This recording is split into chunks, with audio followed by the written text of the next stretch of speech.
those sewing room videos where you take a tour and you get to see how other people organize and everything's in its place?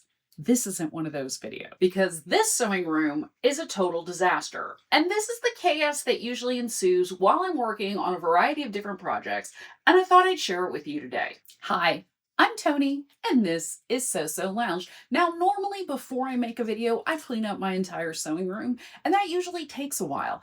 And today, I realized I've been procrastinating enough trying to get a video out, and I've had all these reasons of things that were happening and why I didn't want to do. And the very last one was I need to clean up my sewing room before I can make a video. So instead of doing that, I decided to make a video while I'm cleaning up my sewing room and kind of give you a sneak peek of what it looks like behind the scenes at So Lounge and get this place tidied up in the meantime.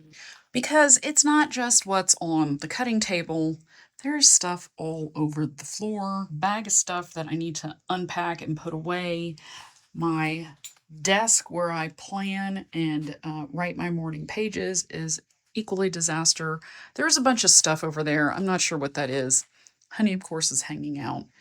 And these are some of the latest projects I've been working on, which probably need a little bit of explanation. I've got my serger set up and I have my extra Bernina ready for some top stitching, but I'll get to that in a minute.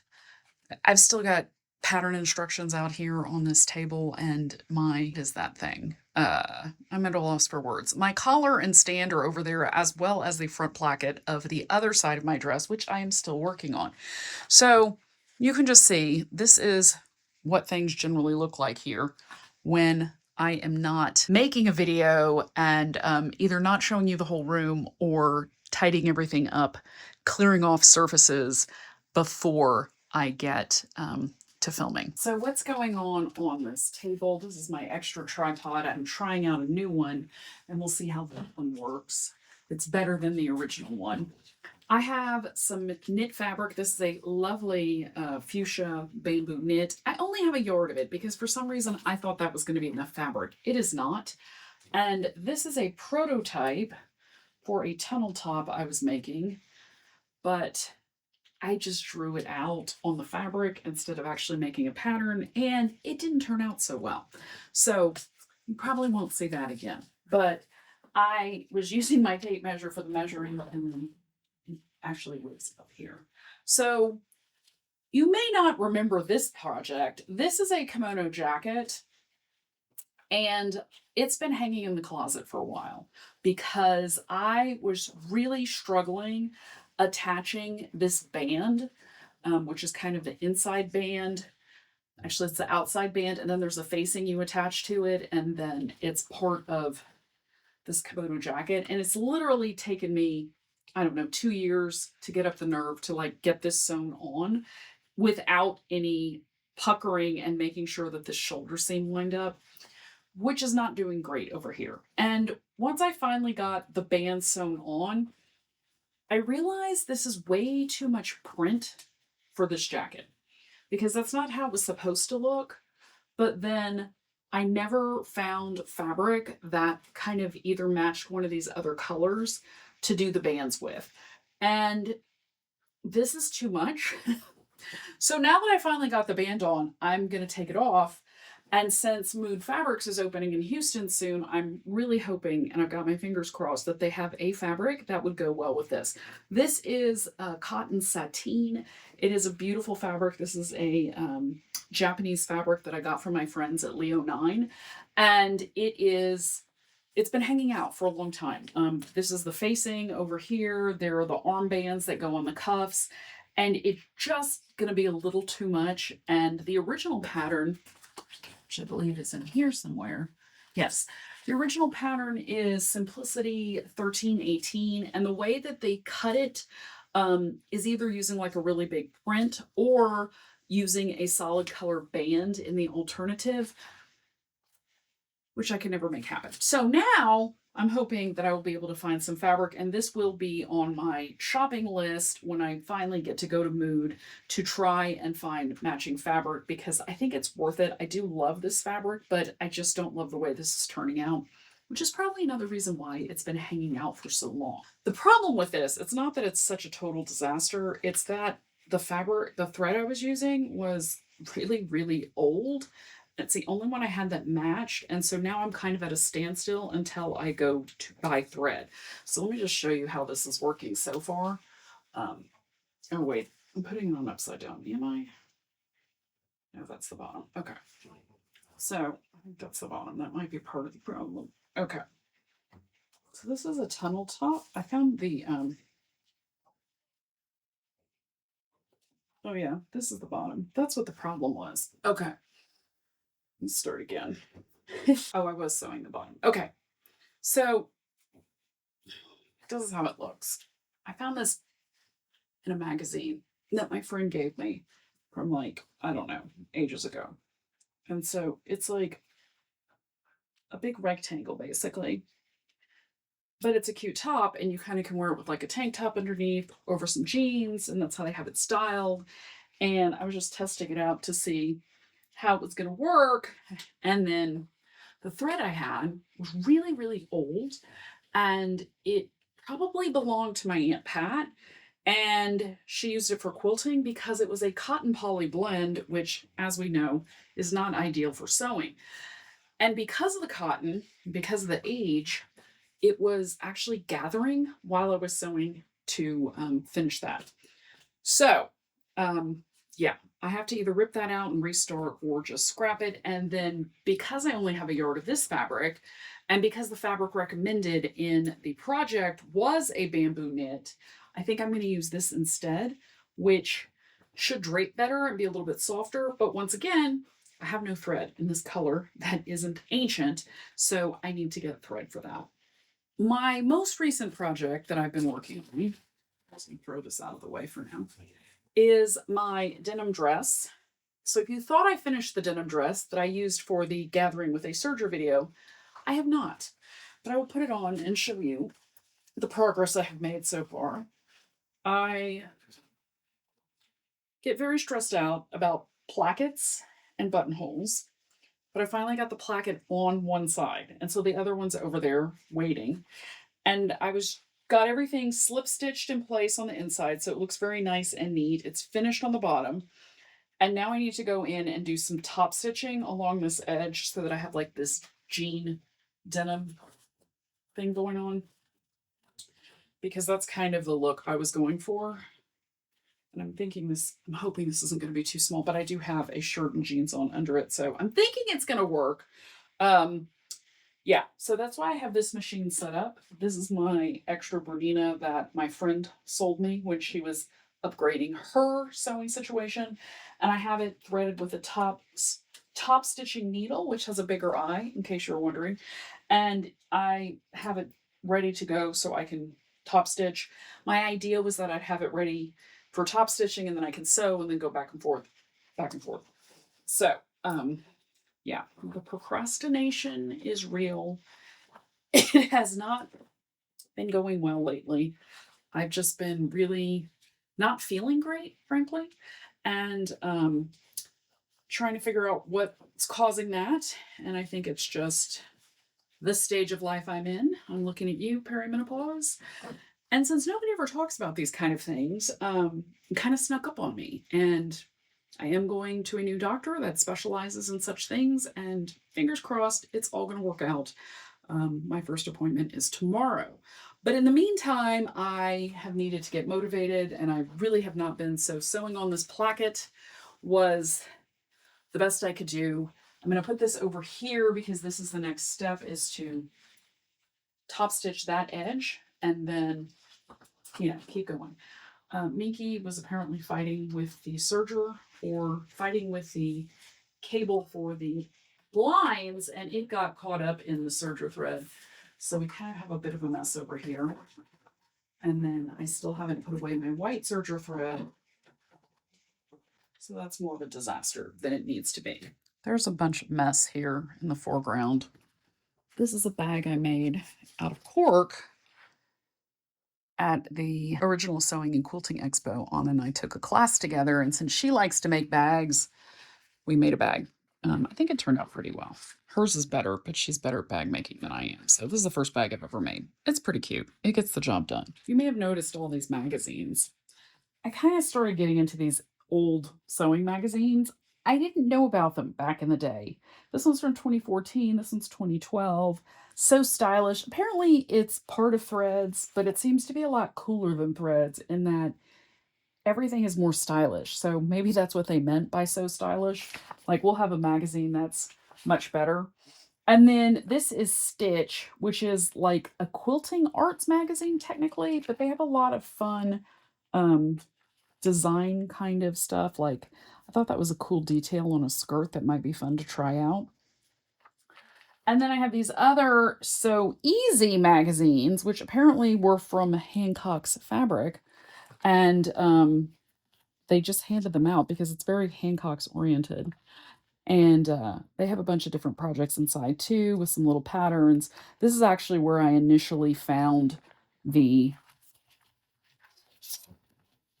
tunnel top pattern, and it looks really cute once you get it accessorized with some jeans. I like the cowgirl boots here with some chunky jewelry. So I think I'm going to try and recreate that and do my own DIY pattern, but actually make it on paper this time. If you're wondering where all of these magazines came from, I ordered them off of eBay because, as I mentioned earlier, my friend Nancy gave me a bunch of old magazines. This was one of them with the tunnel top, and it has a bunch of other cute tops. Like, it has like a layered top, or you can do like it's a cinched top. They had some cute skirts. So they have like some bikini tops and cover ups, and oh, these were the other thing. Were these cute skirts, these ruche skirts, a short one and a long one. I just thought those would be some fun types of projects to do when, if you want to start experimenting on pattern drafting, but not commit to having to make an entire sloper and learn like technical pattern terminology, or try and get those skills really quickly. These are just some easy measure it out and cut it out and then cut your fabric. So I think we're gonna have some more of those coming up. I actually need some magazine holders. So that's why these are kind of all spread out. I also just got them in the last couple of weeks, and I have not had a chance to go through all of them because, as you can see, well, this one's the one I already had, but these are the ones I ordered. There's a whole lot of new stuff. Oh, and the other one that I didn't talk about is this one. It's So News. So it's I don't know who made this one because I think it was its own thing. So separate from Threads, unlike the So Stylish. But anyway, they have a lot of different tips for sewing. This is for sewing lingerie and how to cut the fabrics and then how to do various things. And they have some patterns. With these, you could order, if you had a subscription to the magazine, you could get some free patterns, and you just had to like fill out this little form and send it in. These are both quick sew patterns, which are kind of fun. So that's kind of like, oh, that's sad. That's cool. But I wish I would have known about it back in the day. So what's the date on this? Oh, this is May 2004. So I was in law school back then and not sewing at all because I was studying. But anyway, they have some fun things. I ordered a bunch of those magazines too. And then these newer ones that are from the pre-COVID era. We can only hope that these magazines still exist. I don't know. I haven't ever seen anything other than Threads. And Threads is so kind of crafty to me.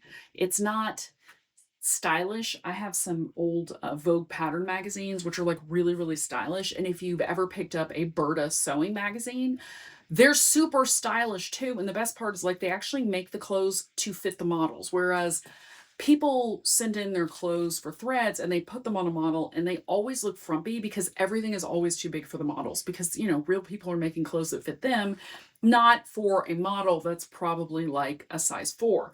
So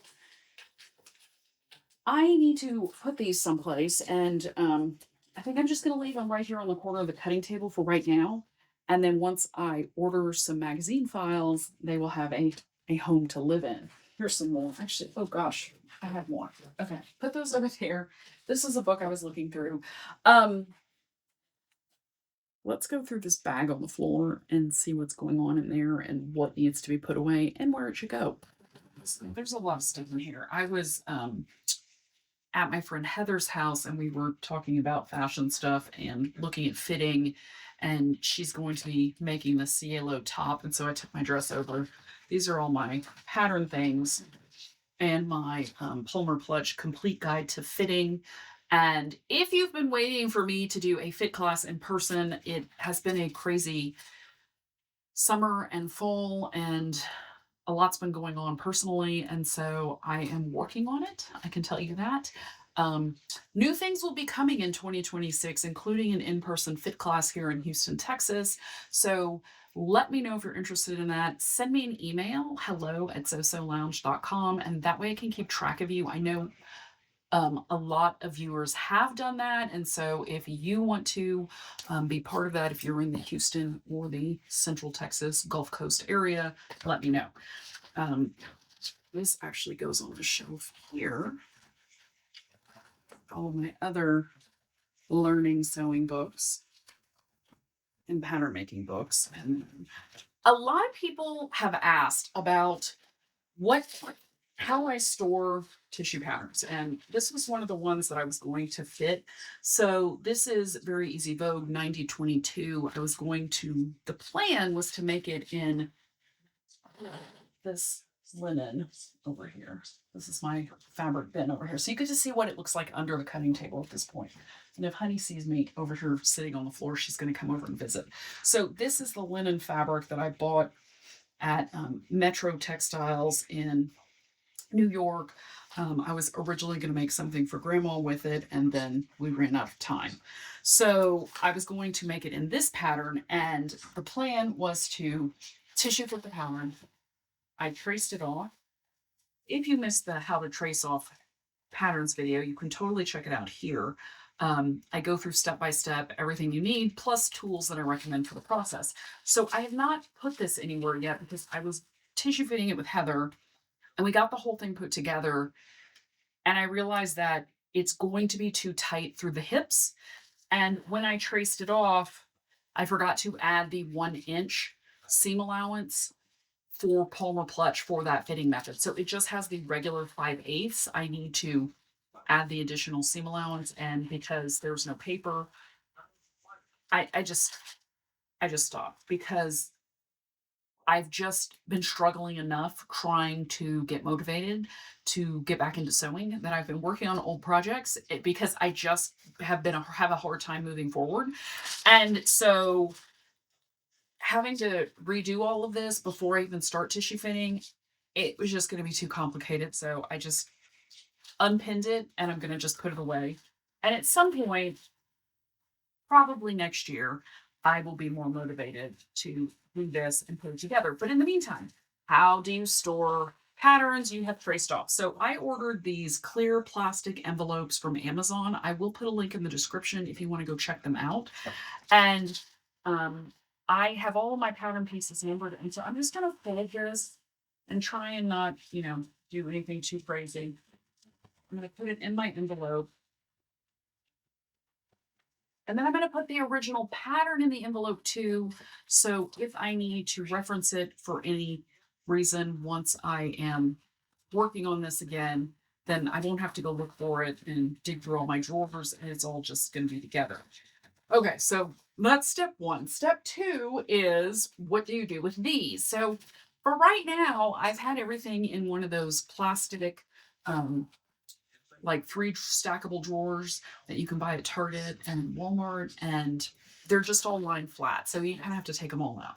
But I found this organizer, which I think everything will fit in. And since I need to put this stuff away anyway, let's put this together and see if my plan for this system will work.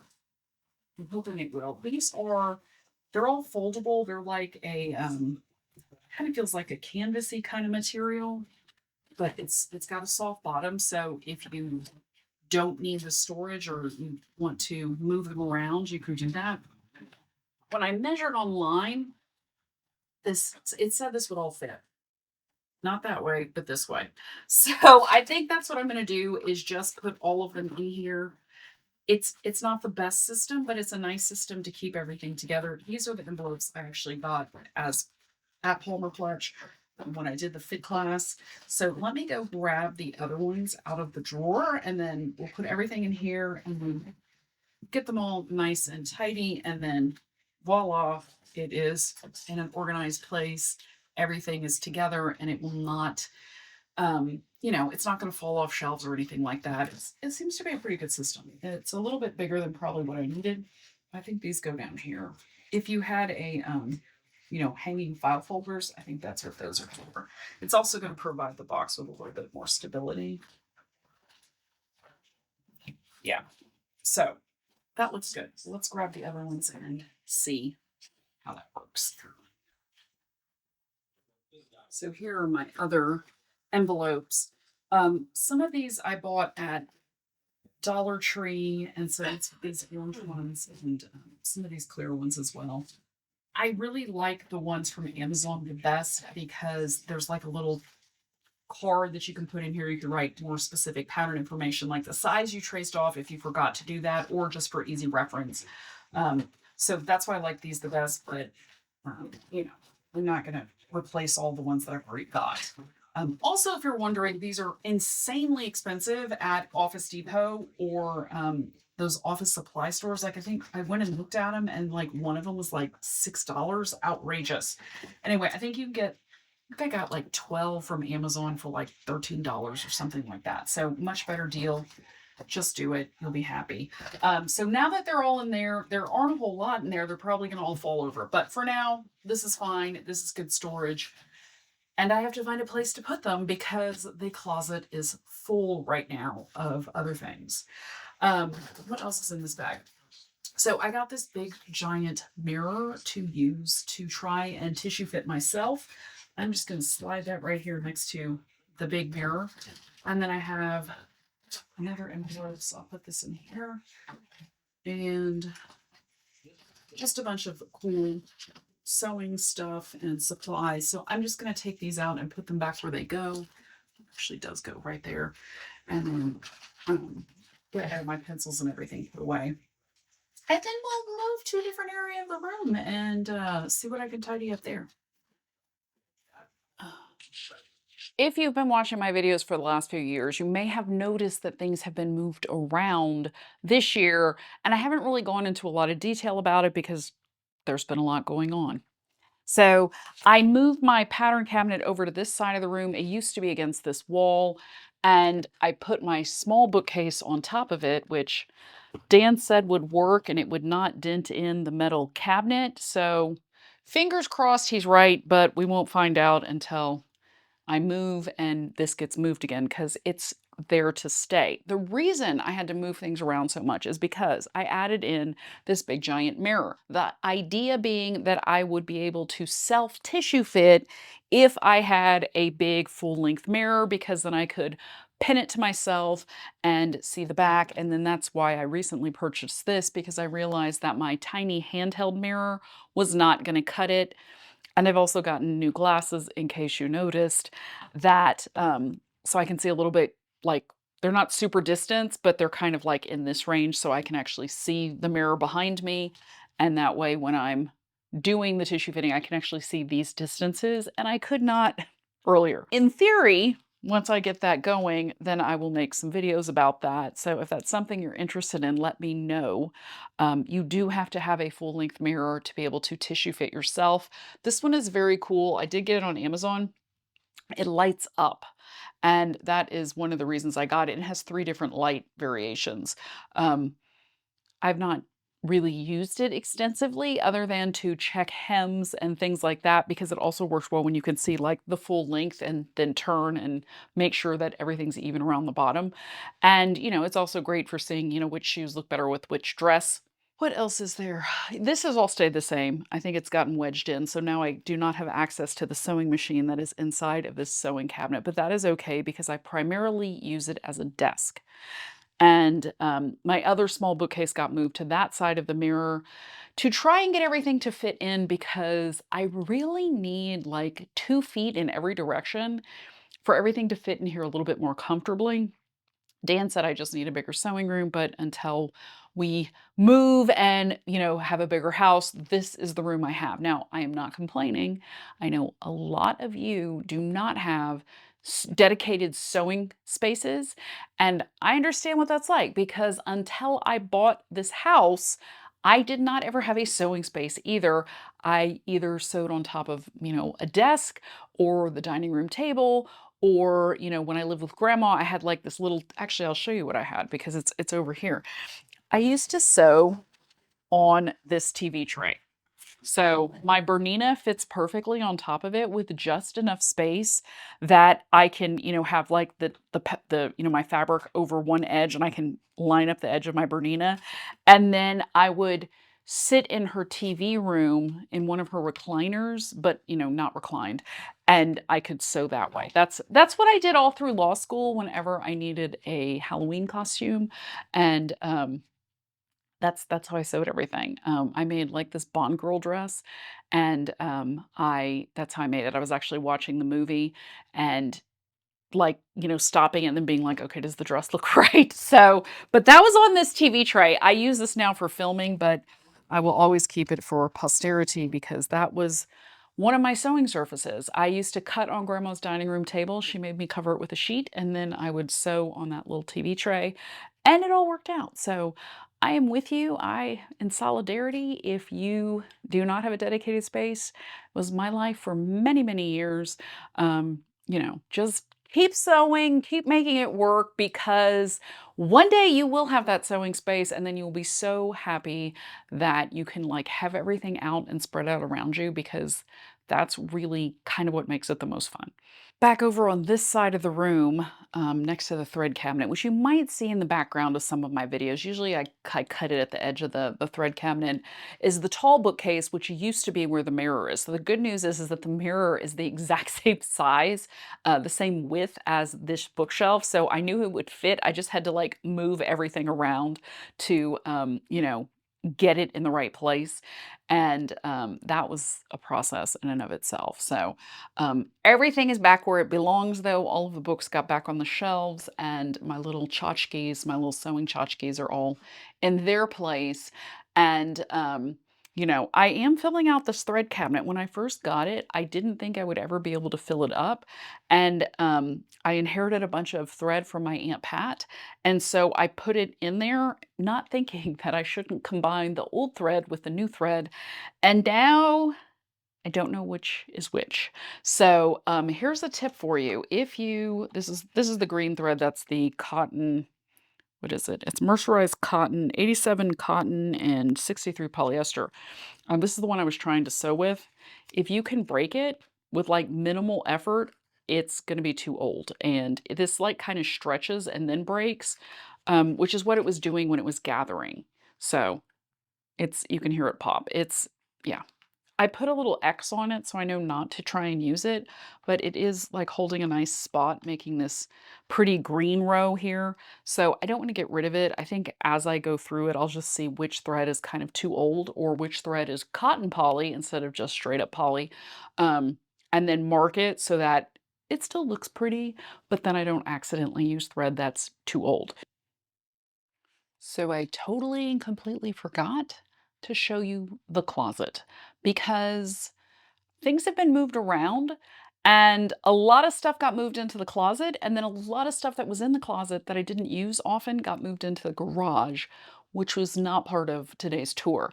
So looking in the closet, these are the unfinished garments of shame. So the kimono got moved in here. This just needs to be tighter on the bottom. This is actually finished, but it's just not. And then, oh, this is a mess. Let me see. So that's actually finished. That's just gonna hang up over there. I just need to tighten that elastic. This dress is this gorgeous. Um, I feel like I need to show this to you a little bit better. So this is some fabric that I bought in New York back in forever ago. This is actually the back of the dress, but it's this gorgeous Pierre Cardin cotton sateen. It is so beautiful. I love this fabric. I don't know where the front of the dress went. That's pretty funny. Okay, so this is the back of the dress. There's a nice invisible zipper in here. This was the Jiffy Dress fabric. Jiffy Dress Sat Challenge.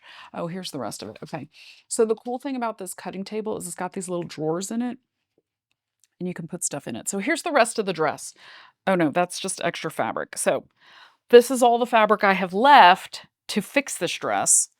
And I did cut off all of my my facings and everything is here. Let me pull out the front of the dress. So the problem with this dress is that, oh no, that's more fabric. Okay, so I have a little bit more fabric than I thought I did. I think this was 60 inches wide. I think that's what saved me, maybe. Um, yeah, that's extra fabric. So then where is the front of the dress? This is a little disturbing because it should have all been here together. Okay, well, anyway, now you can see the fabric. This was the Jiffy Dress project, and the dress fit horribly. It was a size 14, I believe, is what I made, and it was just too big. The dart was too high. There were all kinds of problems with it. This was pre-tissue fitting knowledge and training, so I did not really know what I was doing. I thought if I just added some seam allowance to the side, it would fit fine, and it ended up looking like a sack. So I took it all apart. I'm going to tissue fit the original pattern, and I think because I added that extra seam allowance, and maybe I made it in a size 16, I do not remember. I have to go and pull out the pattern and see. But if I did make it in a size 16, then I think I definitely have enough to work with because technically I'm a 14. That's adjusted a half inch all the way around, which would still fit inside of the spacing of the 14. So fingers crossed that that will happen. And, but either way, I'm going to figure it out because worst case scenario, I have enough fabric. I can take this apart and make it into something else. That is the good thing about this dress. It just had bust darts and it was very straight. And then it has two back panels with a zipper. So I'm sure I can rework this into something if needed. Do not worry. No fabric was harmed in the making of this dress and it can all be salvaged. So if you've been struggling because you are worried about ruining your good fabric, first tip, don't start out with good fabric. Use like nice fabric that's not crazy expensive or hard to find. Like in hindsight, I should have gone with a broadcloth to test this out instead of my Pierre Cardin fabric from Mood that I cannot get any more of. That would not have been the thing. I should have used some broadcloth from my friends at Leo 9. That way I could get more if I needed it and try out the pattern. Lesson learned. So don't use your favorite hard to find again fabric. Use something that's easily replaceable or you don't care that much about it, just in case. The other thing is at some point you need to, just say, I'm going to do it and I'm going to try it like I did, because if you don't ever try, you're never going to know. And a lot of times it works out. This is one of those rare instances when it didn't. So just keep that in mind. Like, everybody makes mistakes. It's okay. If you're really, really worried, don't use your favorite fabric. Use like fabric number 2 or 3, like in the choices. That way you can still keep sewing. You will still have nice fabric, but it's less stressful for sure. Not that I was stressed out about this. I really thought this dress was going to work when I was making it. And that's the beauty of my channel. You never know what's going to happen. Sometimes it works, sometimes it doesn't. So let's see what else is in here. Okay, this is a linen top, which is really almost done. The sleeves are finished. I did not realize I had finished the sleeves on this. Unfortunately, this is the jacket that I wanted to make bound buttonholes with grandma, and that didn't happen. So I don't think it's going to have bound buttonholes. I think I'm going to do something else. I think I'm still going to do covered buttons with it because the skirt I want to make to go with this is linen and it has this color blue in it, but it has a print. And I think that would be pretty to kind of tie the two together. This is like kind of like a suit jacket with a skirt. Something I could wear on a Friday. There's a lot of threads attached to it. So once I just finish putting this together and getting this placket, this neckband all sewn into place, and it's like all pressed and ready to go. So I might work on this after I finish the denim dress. And it needs to be hemmed and then just buttons. So I might do buttons. I might do covered buttons with snaps on the inside. I don't know. We'll see. But this is almost done. So I really do need to get this finished because it's been hanging out way too long. And then this was the new look dress that did not fit right, even though I did the Palmer Clutch method. So that needs to be adjusted. I might take this over to Heather's house and see if we can have her pin some darts in, and then we'll fix it that way because the back fit fine. The front was too big. So that's something that's totally fixable. And then this is the other project of shame. My mom wanted a fleece vest for Christmas. She said, "Oh, can you make me a vest?" I said, "Sure, no problem." And then I thought, "Hey, let's make this super complicated and put Sherpa on the inside so it's nice and warm." And this pattern doesn't actually have a lining that goes with it. So I got the Sherpa sewn in on the inside. I like the way it looks. And then we have come to the problem of how do I get this all connected again? And I've done this a couple of times, and thankfully, Fleece and Sherpa is very forgiving. I don't remember what I did last, but this needs to get finished because I need to give this to my mom before it starts getting cold here again because that's what she wanted. And this is her Christmas present from last year. So I cannot just give it to her this year finished. I need to just finish it and give it to her, and then come up with something else for Christmas this year. So that just needs to get done. But it's been so hot here in Texas that touching fleece and Sherpa has been like, ugh, because this room is the hottest room in the house. On the plus side, when it gets cold, this is the coldest room in the house. And then that's when it's really the ideal time to use fleece. So I'm going to figure this out. It may not be um, A+ work, but I'm not getting graded on these things anymore. So I'm not going to stress about it. All right. So I used to have all of my vintage sewing machines on this shelf, and they went to go live on a shelf in the garage. This is my cover stitch machine, my iron that I spent a lot of money on because it's a Rowenta that is now spitting up on things because it's just at that age. And then this is where the extra Bernina lives when it is not out. So I have a bunch of storage up here. This is for trims and elastic and things like that. So that's all easily accessible. This is scraps, camera equipment. I've got my serger thread all organized up here, and then various crafting and embroidery supplies on the top. Now, down here is where I have more miscellaneous sewing type stuff. There's some stitch witchery in there, and all my stuff. There's some handles for bag making, awls, good stuff like that. Um, More sewing type stuff, and then my old sewing carrying cases that I have all my sewing supplies in. That one's art down there, but those two are both sewing. Some of these extra folders that can go in that bin. And then more filming equipment here. I have, oh, there's the top. See, I knew it was somewhere. Okay, so the top is in here with some extra projects that need to get moved somewhere so I don't lose that. And then I have more storage down here in these bins. So it's not perfectly organized, but it's not horrible.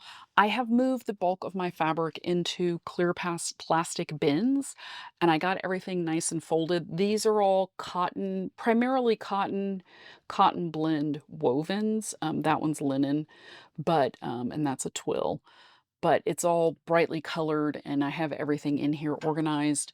This whole bin is knit fabric, so it's an assortment of knits, and they're kind of squunched in there. And then what's down here? Oh, this is fabric that was in the garage. That's some fabric that was, it's like stripy fabric. That's some more linen that I got as a gift. This is rayon. Um, what is that? I know it's rayon something, crepe. And then there's more fabric down here at the bottom. This is a lot of the fabric I bought in London. I got that in Spain, but that's all in London down here. And then my dress form is also hanging out here in the closet because I do not have quite enough space in the room, but she comes out when I need her. and then that's where she lives the rest of the time. So I've gone around the room to give you the general lay of the land and the newest additions. This whole side of the room has been the same for quite a while, and you know what? That is okay. This is kind of where I like to have my sewing cabinet, and this is an Aero cabinet. They do not make this model anymore, unfortunately. It is very awesome because it has a whole extra table under here, which is a whole nother leaf that you kind of make this whole L cabinet that comes out. When I had a smaller serger, it lived under here, and then it was like this became the serger station, and then I could just kind of turn. It was very convenient. Now that I have a big baby lock acclaim serger, it does not fit in there, and it needs its own space. It will fit on top of the this whole leaf and extra piece once I pull it out, but it doesn't fit in the cabinet, so it just basically stays on the table under the window, and then that's where I use it over there next to my other extra machine. So this is just, you know, it's I was working, and so it's kind of a bit of a mess as usual. And I think I'm gonna just kind of get back to this and work on my other placket and getting it all trimmed and ready to go so that as soon as I finish my top stitching on the placket that's attached, I can attach the second one and then move on to the stand collar, which is still giving me heart palpitations because I still have PTSD from my sewing class where I made a what kind of fabric was that? It looks like denim, but it's not denim. Chambray. I made a chambray top with this really cheap fabric I bought at Walmart, and I wish I had not thrown it away because I'm sure it would still be raveling to this day if I could show it to you. It was awful. It was really, really cheap fabric, and it was falling apart as I was trying to sew it, and then I kept ripping, and then that made it worse. So because of that, I still have issues with plackets and stand collars. So I'm working through that to get over it. And hopefully this denim dress will help me with that process. And I still got to make buttonholes, which is a whole nother story. But I think I'm going to get back to it, and I'll see you in another video. If you want to see what the sewing room looked like back in 2020, I can't remember if it's 23 or 24, but check out this video. It's coming up next. You can see the before studio style and how it is now.